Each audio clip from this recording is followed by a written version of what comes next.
Hello guys, કેમ છો? મજામાં છો? તો આજે આપણે આવી ગયા છે એક નવા વિડીયોમાં, નવા બ્લોગમાં. જોઈ શકો છો તમે, આપણે છે જો કે લાઇટના લીધે કંઈ દેખાય નહીં, તો ઘરની લાઇટ ચાલુ કરી દીધી. હવે થોડો ઘણો દેખાતો છે. આપણી બોડી છે ને કંઈ આવી છે, જોઈ શકો છો તમે. હવે આપણે આવ્યા છે આપણું જે પાલતુ કૂતરું છે એ આવ્યું છે, એને બિસ્કિટ ખવડાવવાનું છે, બરાબર. તો આપણે જઈ રહ્યા છે દુકાન બિસ્કિટ લેવા, બરાબર. દુકાનથી બિસ્કિટ લઈને પછી એને આપણે ખવડાવીએ, જેથી કરીને એને મજા આવશે, બરાબર. કઈ ગયું? હે કઈ ગયું? હે કંઈ નહીં, તો એને બોલાવી લઈએ પાછા, બરાબર. તો આપણે બિસ્કિટ લઈ આવ્યા છે કૂતરા માટે. કઈ ગયું? તારે આપણે કૂતરાને ખવડાવ્યા છે. બધા બોલતા રહે, આપણે બહુ ધ્યાન આપવાનું નહીં, બરાબર. લોમડીને બોલાયા, લે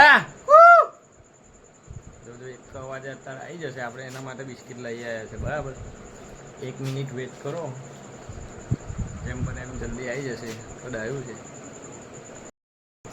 જોઈ શકો છો. માણસ હાજર થઈ ગયા છે. બોલ, કેટલા બિસ્કિટ ખાવાનું છે? જુઓ, આ છે પ્રેમ, બિસ્કિટનો પ્રેમ છે.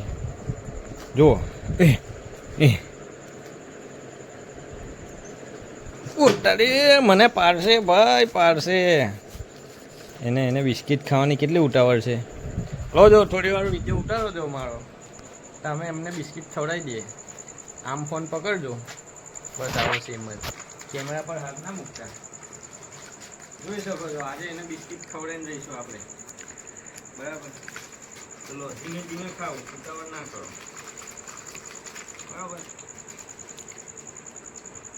જોઈ શકો છો, આપણું લોમડી છે એને આપણે બિસ્કિટ ખવડાવી રહ્યા છે.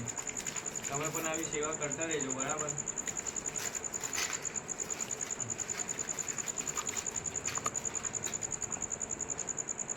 લાવો ફોન આપી દો, હવે મેં જાતે શૂટિંગ કરું. તો જોયું ને ગાઈસ, આવી જ રીતે તમે પણ સેવા કરતા રહેજો.